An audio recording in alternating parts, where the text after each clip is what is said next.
เบิ่งไม่เก็ตได้หลักจะไปฝักยาได้อืมเบิ่งมาบ่ได้ไปมือบ่มีแห้งแล้วก็เลย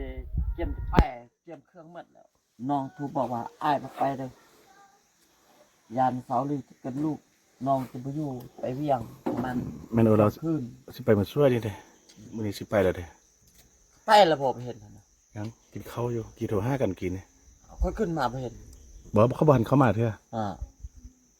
กำลังสิเข้ามา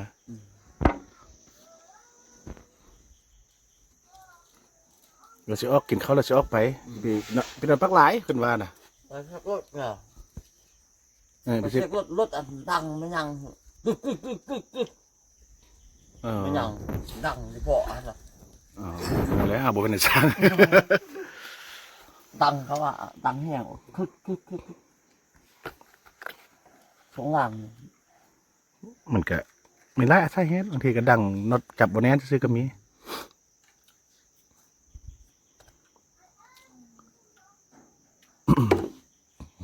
น้ำมันกับแห้งโอ้ประกาศขี่รถเลยบ่มีเงินซื้อน้ำมันรถบ่แพงร้านที่บ่มีสำเตาะสำนะอยู่นี่เขาขายซ้ำอยู่ปั๊มยุบแล้วสัญญาก็บ่มียังจะยังอยู่อันทึ่งนี่นะน้ำมันคือเขาเห็นเขาเปิดอยู่หอพักทึ่งนี่บนอ่อนปานพักนะบ้านพักที่มีอยู่อ่ะขี่ไกลมาเมื่อกี้มันบ่ได้สังเกตเว้ยไปเมื่อนั้นก็เห็นรถเยอะนะก็บ่มีน้ำมันมาเสาร์เนี่ยขี่ไปตำบาดบ่ได้เบิ่งน้ำมันหมดต่างทางก็ได้ยึดเลยก็ยังได้เป็นสุกซ่องตุกมาแล้วเมื่อกี้มา5 คิวนี่เต็มนะยานอยู่ที่บ่มีเด้บ่มีแล้วเอามาแต่สัญญาพุ่นโดเขาบ่ขายไว้พี่มันก็บ่มีอยู่พุ่นน่ะมันหมดตายสาวเสื้อลายบ่ได้ขี่รถเยอะย้อนแล้วมัน โอ้หลายคนก็จอดไว้แล้วเด้เดี๋ยวนี้นะเมื่อเช้านี่ขี่ออกไปซื้อป่าทำรถจักรบ่ดัง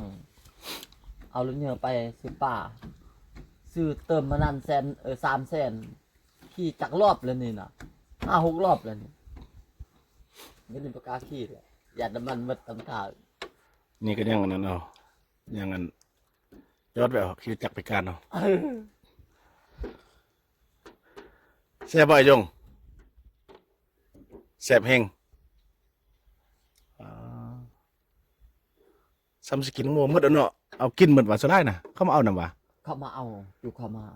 แต่ยังค่อยว่าจะพาเขาไปเก็บมาไว้จากคัน1 2 คันเอาไว้กินกันหาเนี่ยโอ้ตักแดดสินั่นละติเป็นเน่าหมดละติเขาเก็บเด็ดเขาพันเด็ดออกติมันยังค่าเครืออยู่ติบางอันก็ค่าเครืออยู่บางอันเขาก็เด็ดคันเด็ดแท้บ่เป็นเอาแล้วคันค่าเครืออยู่แท้เป็นเอาอยู่มีตัวค่าเครือไปยังไปใจตัวค่าเครือหั่นเอามันบ่เน่าเอามาป่านี่เอามาป่าตอนนั้นคัน1เน่าได้หมดเขากินเขาเก็บผู้เดียวไว้พาจูเข้าไปบริเบิงน้ำมันรถหนังพอบุพอเก็บจาก2 คันรถมาไว้มากองไว้นี่นะเอาไว้อยู่เรือนห่มนี่นะว่าจะมาไว้หั่นเลยไปเก็บซองเที่ยวรถเงาปลาไว้เข้าน้ำมักนะไอ้ยงก็มักกินบ่อยู่ป่าได้กินบ่ในนี่นะไอ้ยงบ่ได้กินเนาะอยู่ป่าเนาะเป้ไปบ่มาแต่เทื่อนเป้บ่เปตีจอมกับอันอีกิ๊กกับอีคิงเปไปอีบักคูนกับลูกชายของบุฟเฟ่นักเนี่ยนักเอาคออยู่น้ำแม่ทำเนี่ยไปต้องกินนักจังเด้อเอาแกนน้อยก็คือแกน้อยไปอันบ่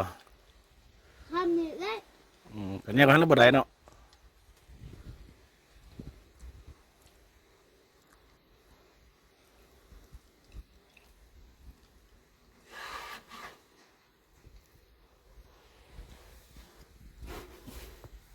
นั่นคือ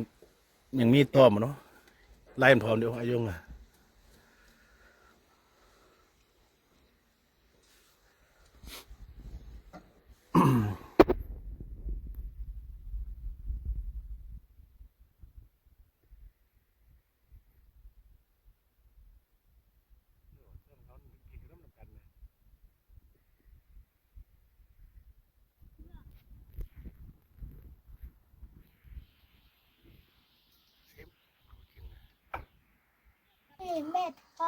ปานนั้น พ่อตี แม่เขามันเจ็บ พ่อตีไอ้ยงตีบ่ตีตี อียงมันตีมันเป็นดังเอาเจ็บเอาอันนั้นคือดินหันกับพรมมาดังเขานั่งอยู่เขาก็บ่ได้เฮ็ดไป เออ เขาก็อยู่ซื่อ เออ ๆถ้าจะบอกได้ซื้อมือซื้อเว้นเขาก็ เราได้ อันเฮ็ด ถ้ามีได้ว่าจะได้ ทุกวันนี้ยังอยู่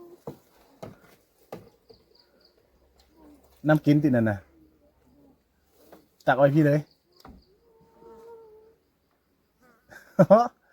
เอออันนั้นปกไว้เนี่ยยังบ่มีจอกเลยสินะจอกบ่มี จักน้อยปลูกจักน้อย ตักได้เด้อเนาะยงได้ไม่เท่าเตะไม่เท่าเด้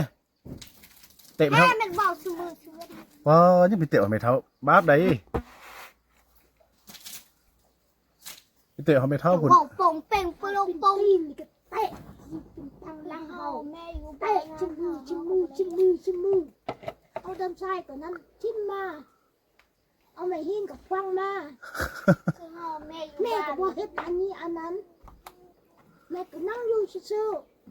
ๆอันเฮ็ดนี่บาป เออเนี่ย เด้อเฮาบ่ตายถนัดทะเนื้อเฮาได้ครบกินว่า ไอ้เบา ได้ครบกินตายคือยามันบอก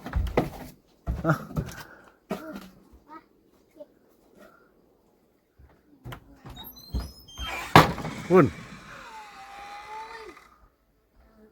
หายแท้ บอกค่ะ ฮะยังหายแท้ อันให้นำจับไป หายไปจับสคุกเลยเขาได้หายพ่อหายแม่นะไปจับสคุกไหนปาดนั่นตี อันถนัดคันเนอร์เขาบอกฮะตอนเขาไปเลยมาฮิเขาไปขายอันอื่น ไอ้ยงก็ไปห้าป่าได้ยังว่าได้ต้อนมาเนี่ยได้ตี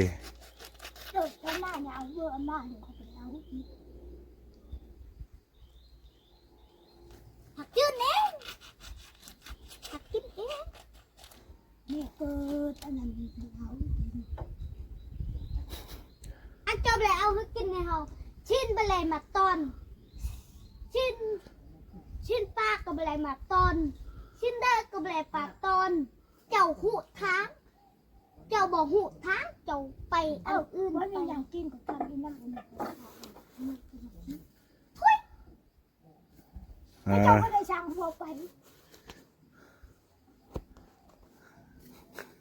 เขาก็ไปเขาก็ไปเขาก็หูทางเจ้าบอกหูทางเจ้าว่าเจ้าก็นำให้เจ้าไปว่าจะซื้อได้ยอมมาต่อเพชรแม่ย่าเด้อย อกก็ซื้อบ่เฮ็ดหายกันได้